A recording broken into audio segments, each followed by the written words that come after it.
To start off today's video, I would like to show a little clip that I got from Money Making John in Florida. Take a look at this clip, guys. It's going to be a little fun. It's Sunday after all. Take a look at this clip. Hi guys, welcome back to my channel, The Wealthy Mindset. It's yours truly, Money Making Mitch.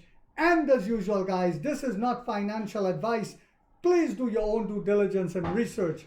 So I wanted to start off with that clip because my subscriber and friend, Money Making John, incredible businessman in Florida, he heard me say that Knight Rider was my mom's favorite TV series when I was a kid.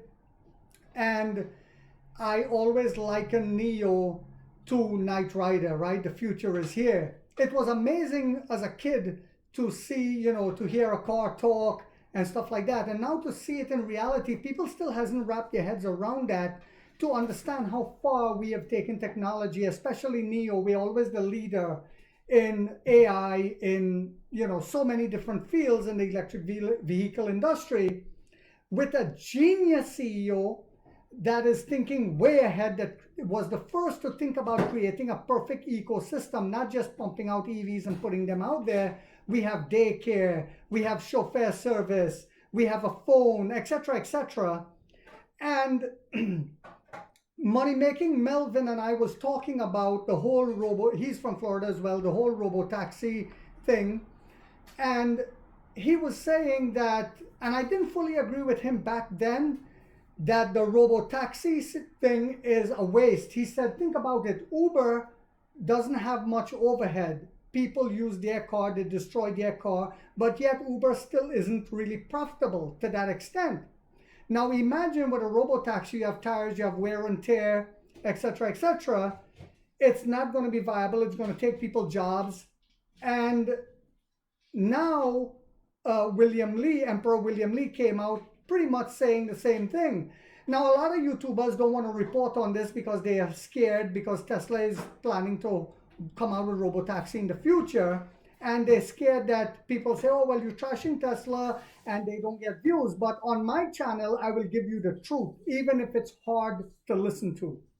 So in an interview amid the Neo Innovation, the annual Tech Focus event from the EV maker Neo, Emperor William Lee addressed the future of autonomous driving, particularly focusing on robotaxis.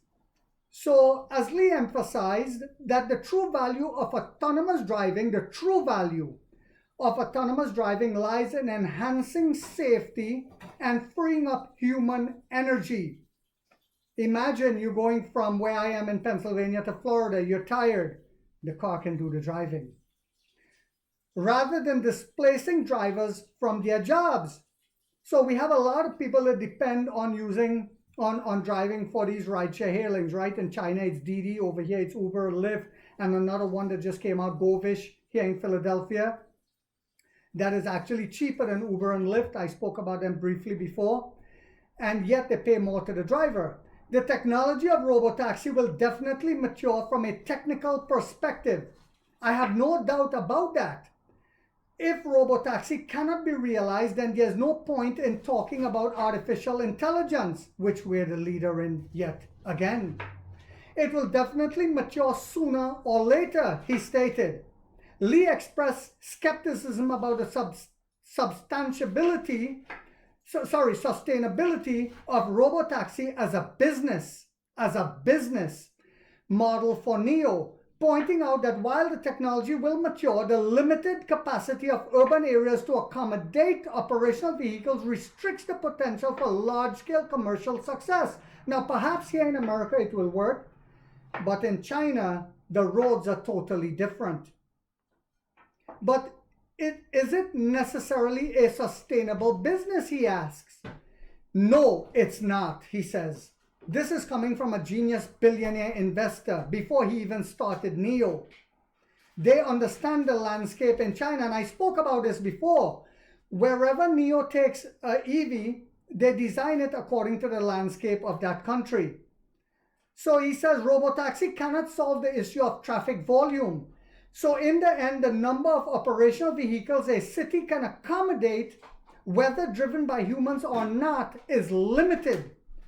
This limitation means that robotaxi will never become a business with limitless expansion like software or cloud services, which is what we focus on. He says, wake up. The chief executive added earlier this week, the CEO of the Chinese EV maker XPeng has announced that the brand will also launch a robotaxi model by 2026. And I also saw that another company yet again already started a bus robotaxi service in China yet again. He wrote on LinkedIn that XPeng will follow a set pace and launch a highly competitive robotaxi in 2026. They will launch it in 2026. He's not saying reveal it. They will launch it.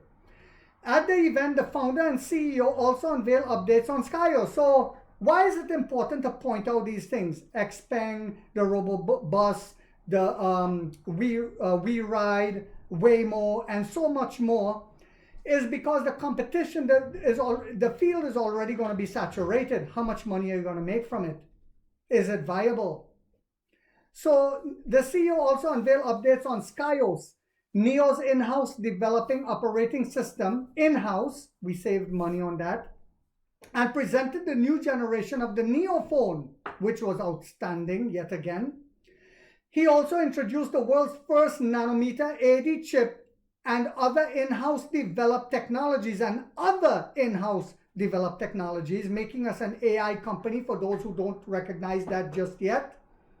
That will integrate with the upcoming vehicle platform NT 3.0, which is what the ET9 will be on as well. So when people ask me, Mitch, how much shares is enough? It is never enough for me.